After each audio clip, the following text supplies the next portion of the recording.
जय श्री श्याम दोस्तों, grooming business insights में आपका स्वागत है। मैं हूं आशुतोष और बात करूंगा आज की बड़ी बिजनेस अपडेट की। पहली बिजनेस अपडेट में हम बात करेंगे बांग्लादेश की क्राइसिस और इसके होने वाले इम्पैक्ट के बारे में। एक पॉजिटिव इम्पैक्ट निकलकर ये सामने आता है कि टेम्पररीली टेक्सटाइल इंडस्ट्री में इंडिया को मुनाफा हो सकता है। बताया जा रहा है कि बांग्लादेश में जब से ये क्राइसिस शुरू हुई है उसके चलते बांग्लादेश में टेक्सटाइल इंडस्ट्री को काफी नुकसान हो रहा है। बता दें आपको कि साउथ एशिया में बांग्लादेश एक टेक्सटाइल हब के रूप में उभर रहा था, लेकिन अब यहाँ पर काफी गैप आ चुका है जिसे टेम्पररी तरीके से इंडिया फिल कर सकता है। इंडिया की टेक्सटाइल इंडस्ट्रीज के शेयर्स भी मार्केट में धीरे धीरे बढ़ते जा रहे हैं और माना जा रहा है कि ग्लोबल डिमांड में 10% का शिफ्ट इंडिया की तरफ हो सकता है अगर बांग्लादेश की ये क्राइसिस ऐसे ही चलती रहती है। लेकिन एक और इंटरेस्टिंग बात ये भी है कि इंडिया और बांग्लादेश का जो ट्रेड है उसमें भारी नुकसान ऑलरेडी हो चुका है। अब तक की चल रही क्राइसिस के चलते $300 मिलियन यानी कि 2500 करोड़ के करीब का जो नुकसान है वो दोनों देशों को हो चुका है। दोनों के जो बॉर्डर ट्रेड्स हैं उनमें 80% से ज्यादा का डिक्लाइन देखा जा रहा है। अगली खबर में हम बात करेंगे प्रॉपर्टीज में लगने वाले long term capital gain tax के बारे में, जिसमें सरकार ने एक बड़ी राहत देने का फैसला किया है। अपडेट के मुताबिक 23 जुलाई 2024 को हमारे देश का फुल बजट रिलीज किया गया था फाइनेंस मिनिस्टर निर्मला सीतारमण के द्वारा, जहां पर उन्होंने बहुत सारे जो टैक्सेस हैं उनमें काफी बदलाव किया था। उसी में प्रॉपर्टी पे लगने वाला long term capital gain tax जो पहले 20% का था उसे घटाकर 12.5% कर दिया गया था, लेकिन उसमें मिलने वाले इंडेक्सेशन बेनिफिट को भी हटा दिया गया था, यानी कि प्रॉपर्टी के दामों में आई इन्फ्लेशन को काउंट नहीं किया जाएगा, जिसके चलते लोगों को यह लगा कि अगर हम 12.5% भी पुरानी प्रॉपर्टी पे टैक्स देते हैं तो ये भी 20% से भी ज्यादा हो जाएगा, क्योंकि इसमें हमें इंडेक्सेशन बेनिफिट नहीं मिल रहा है। और इसके चलते इंडस्ट्री की अलग अलग बॉडीज ने काफी विरोध भी जताया और अब गवर्नमेंट फैसला कर चुकी है कि 23 जुलाई 2024 के पहले बाय की गई जितनी भी प्रॉपर्टीज हैं उनमें आपको ऑप्शन मिलेगा कि आप नई टैक्सेशन प्रणाली को यूज करना चाहते हैं या फिर पुरानी प्रणाली के तहत long term capital gain tax 20% के हिसाब से देना चाहते हैं, जिस पर आपको इंडेक्सेशन का बेनिफिट भी मिलेगा। और बहुत सारे लोग इसको लेकर काफी खुश भी हैं कि 23 जुलाई 2024 के पहले जितनी भी प्रॉपर्टीज आपने बाय की हैं उसमें long term capital gain tax तो आपको 20% का देना पड़ेगा, लेकिन उसी के साथ आपको इंडेक्सेशन का यानी कि इन्फ्लेशन के साथ आपकी प्रॉपर्टी के दाम को एडजस्ट करके आपको इसका फायदा मिल सकता है। हालांकि सरकार ने 23 जुलाई को जब ये नियम लाया था तब बताया था कि 2001 के बाद से जितनी भी प्रॉपर्टीज बाय की गई हैं उनके ऊपर लॉन्ग टर्म कैपिटल गेन जो रिवाइज्ड वाला है वो लगाया जाएगा, लेकिन अब फैसले में बड़े बदलाव किए गए हैं। आपको क्या लगता है इस फैसले के बारे में कमेंट में बताएं। अगली खबर में हम बात करेंगे स्टेट बैंक ऑफ इंडिया के बारे में, जो हमारे देश का सबसे बड़ा पब्लिक सेक्टर बैंक है। अपडेट के मुताबिक स्टेट बैंक ऑफ इंडिया के नए चेयरमैन को अपॉइंट किया गया है और इनका नाम है CS शेट्टी। CS शेट्टी का इतिहास बहुत ही ज्यादा इंटरेस्टिंग है। इनके पास साइंस और एग्रीकल्चरल की डिग्री है, लेकिन इन्होंने स्टेट बैंक ऑफ इंडिया को ज्वाइन किया था ईयर 1988 में as a probationary officer.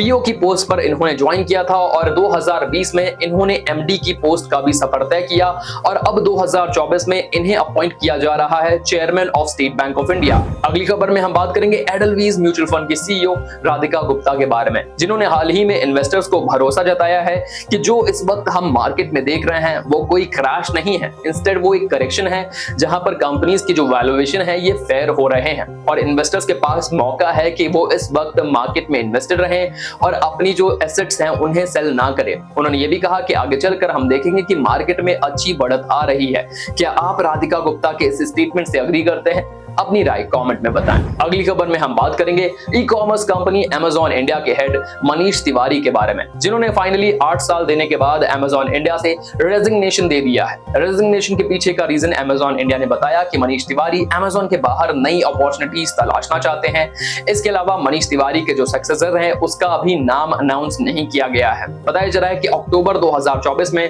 Manish Tiwari step down करने वाले हैं। अगली खबर में हम बात करेंगे सूरत में बेस्ड डायमंड कंपनी किरण जेम्स के बारे में, जिसके जो मालिक हैं उनका नाम है वल्लभ भाई लखानी, जिन्होंने हाल ही में एक बड़ा फैसला लिया है अपने 50,000 के करीब एम्प्लॉइज के लिए। उन्होंने इन एम्प्लॉइज को 10 दिन की छुट्टी दे दी है। 17 अगस्त से लेकर 27 अगस्त के बीच में इन एम्प्लॉइज को छुट्टी दी गई है और ये एम्प्लॉइज 50,000 से भी ज्यादा के हैं। यहाँ पर यह भी कहा जा रहा है कि दुनिया भर में इस वक्त डायमंड की जो डिमांड है वो काफी कम हो रही है और वल्लभ भाई लखानी चाहते हैं कि डायमंड का जो प्रोडक्शन है उसमें भी कमी लाई जा सके, इसलिए 10 दिन की छुट्टी दी जा रही है। वल्लभ भाई लखानी का मानना है कि अगर अगर हम प्रोडक्शन में कमी लाते हैं तो डिमांड को भी टैकल कर सकते हैं। अगली खबर में हम बात करेंगे board of control for cricket in India BCCI के बारे में। बीसीसीआई जो हमारे देश में क्रिकेट को कंट्रोल करता है, एक रेगुलेटरी बॉडी है, उसमें एक बड़ी अपडेट आ रही है कि बीसीसीआई ने फाइनेंशियल ईयर 2023 से लेकर 2024 के बीच में 2038 करोड़ के जीएसटीज पे किए हैं। इसकी जानकारी खुद minister of state for finance Pankaj Chaudhary ने पार्लियामेंट में दी है। उन्होंने बताया कि बीसीसीआई को किसी भी तरह का एग्जम्पशन नहीं दिया गया है, जिसके चलते बीसीसीआई ने 2038 करोड़ के करीब के जीएसटीज पे किए हैं। और ये जो जीएसटीज है ये उनके कुछ बड़े इवेंट्स जैसे कि आईपीएल पर लगते हैं। 28% से भी ज्यादा का जीएसटी उन्होंने आईपीएल रिलेटेड सर्विसेज पर पे किया है। अगली खबर में बात करेंगे देश की budget airline company Indigo airline के बारे में, जिसके पास हमारे देश के डोमेस्टिक एविएशन मार्केट का 50% के करीब का हिस्सा है। हाल ही में अपडेट आ रही है कि इंडिगो एयरलाइन की जो पेरेंट कंपनी है इंटरग्लोब एविएशन, इसके जो मैनेजिंग डायरेक्टर हैं राहुल भाटिया, उन्होंने हाल ही में अपनी कंपनी से 2% के करीब स्टेक्स को ऑफलोड कर दिया है, यानी कि 2% के करीब स्टेक्स को सेल कर दिया है। इसके पहले अपडेट आ रही थी कि इंटरग्लोब एविएशन की तरफ से इंडिगो एयरलाइन के अंदर 77 लाख के करीब शेयर्स को सेल किया है at a price 3,300 crore rupees. इसके पीछे की एक बड़ी वजह यह बताई जा रही है कि प्रमोटर्स अपने दूसरे बिजनेसेस पर फोकस करना चाहते हैं, जिसके चलते उन्होंने स्टेक्स को सेल किया है। इसके अलावा भी दुनिया भर में देखा जा रहा है कि जितने भी बड़े बड़े प्रमोटर्स हैं, चाहे वो अमेज़न के जेफ बेजोस ही क्यों ना हो, वो लोग अपनी कंपनीज में हिस्सेदारी को घटा रहे हैं और कैश को अपने पास रख रहे हैं। और शायद उन्हें आशंका है कि आगे चलकर मार्केट में बड़ी अपॉर्चुनिटीज आ सकती हैं, इसलिए वो कैश इकट्ठा कर रहे हैं। आपकी क्या राय है कमेंट में बताएं। अगली खबर में हम बात करेंगे गौतम अडानी के रिसेंट एक इंटरव्यू के बारे में जो उन्होंने ब्लूमबर्ग को दिया था। इस इंटरव्यू में उन्होंने अपने 4 के करीब उत्तराधिकारियों के बारे में मेंशन किया था और इसको लेकर मीडिया में अलग अलग तरह की बातें कही जा रही है। हमने भी इस पर एक अपडेट बताया था, लेकिन अब अपडेट आ रही है कि अडानी ग्रुप की तरफ से एक क्लैरिफिकेशन इशू किया जा रहा है कि गौतम अडानी के जो बयान है उन्हें बहुत ज्यादा तोड़ मरोड़ के प्रदर्शित किया जा रहा है। गौतम अडानी ने भले ही 4 के करीब उत्तराधिकारियों के बारे में मेंशन किया हो, लेकिन इन्हें इक्वल स्टेक्स देने की बात उन्होंने नहीं कही है।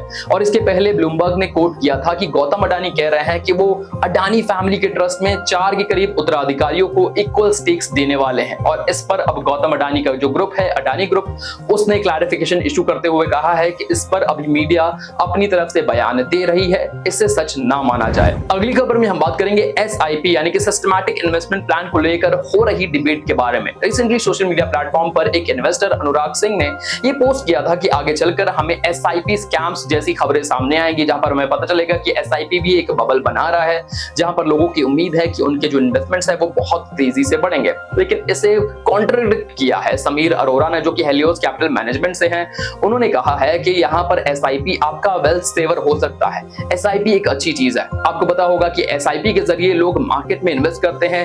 इसे सिस्टमैटिक इन्वेस्टमेंट प्लान भी कहते हैं, जहां पर लोग रेगुलर मार्केट के उतार चढ़ाव से बेफिक्र होकर इन्वेस्ट करते हैं। और इससे अक्सर देखा गया है कि जो ग्रोथ है वो 10% से ज्यादा की ही रहती है। और यहाँ पर समीर अरोरा ने एसआईपी को डिफेंड किया है। क्या आप समीर अरोरा के इस स्टेटमेंट से एग्री करते हैं? कमेंट में बताएं। अगली खबर में हम बात करेंगे जेएम फाइनेंशियल्स के मैनेजिंग डायरेक्टर विजय जयसिंह के बारे में, जिन्होंने मार्केट वॉलेटिलिटी को लेकर अपना स्टेटमेंट दिया है।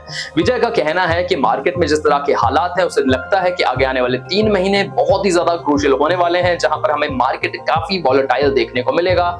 इंडिया विक्स में भी आपको काफी उछाल देखने को मिल सकता है। जब जब वॉलेटिलिटी आती है तब तक इंडिया विक्स काफी ऊपर चला जाता है। और अब यहाँ पर कहा जा रहा है कि मार्केट में लोगों को सावधानी से इन्वेस्ट करने की जरूरत है, क्योंकि हाल फिलहाल में मार्केट काफी वॉलेटाइल हो चुके हैं। हालांकि विजय जयसिंह का कहना है कि जिस तरह से इकोनॉमीज में इंटरेस्ट रेट को कट किया जाएगा, वैसे वैसे मार्केट में स्टेबिलिटी वापस लौट सकती है। अगली खबर में हम बात करेंगे अमेरिका की कोर्ट जजमेंट के बारे में, जिससे ना सिर्फ टेक जायंट गूगल बल्कि एप्पल को भी भारी नुकसान हो सकता है। कोर्ट ने कहा है कि गूगल मैल प्रैक्टिसेस में इन्वॉल्व है, जहां पर ये दुनिया भर में डिफॉल्ट सर्च इंजन बना हुआ है। और ये एक तरीका है जहां पर ये अपने कॉम्पिटिशंस को पनपने नहीं देते हैं। ये एक मैल प्रैक्टिस है जिसे टर्मिनेट करने की जरूरत है। बता दें आपको कि गूगल के पास इस वक्त दुनिया भर के डिफॉल्ट सर्च इंजन में से 95% का मार्केट शेयर है, और इसी के चलते गूगल को बहुत ही ज्यादा नुकसान हो सकता है इस फैसले से। इसके अलावा एप्पल को भी भारी नुकसान हो सकता है और उसके रेवेन्यूज में 4 से लेकर 6% तक की गिरावट भी आ सकती है, क्योंकि एप्पल अपने ऐप स्टोर पर डिफॉल्ट सर्च इंजन के तौर पे गूगल को इस्तेमाल करता है, लेकिन उसके बदले में ये गूगल से $20 बिलियन चार्ज करते हैं। और माना जा रहा है कि इस फैसले के बाद गूगल अपनी इस डील को भी टर्मिनेट कर सकता है, जिससे एप्पल के रेवेन्यूज में भारी गिरावट होने का अनुमान लगाया जा रहा है। अगली खबर में हम बात करेंगे ग्लोबल टेक कंपनी डेल के बारे में।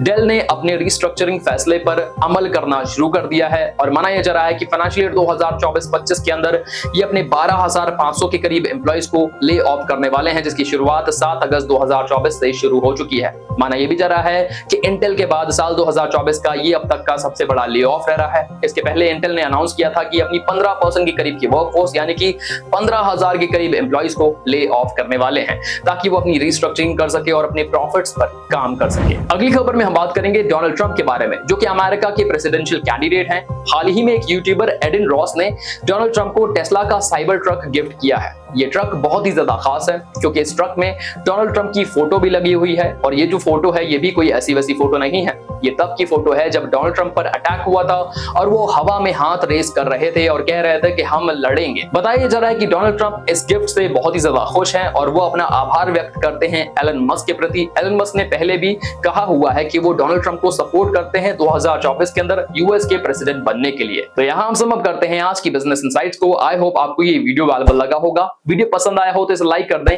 ज्यादा से ज्यादा लोगों तक शेयर जरूर करें। हमारे टेलीग्राम से भी जुड़िए जहां पर ये इनसाइट्स और बेहतरीन क्विज़ेस हम पोस्ट करते रहते हैं। मिलेंगे अगली वीडियो में, तब तक के लिए शुक्रिया, गुड बाय, टाटा, जय श्री श्याम।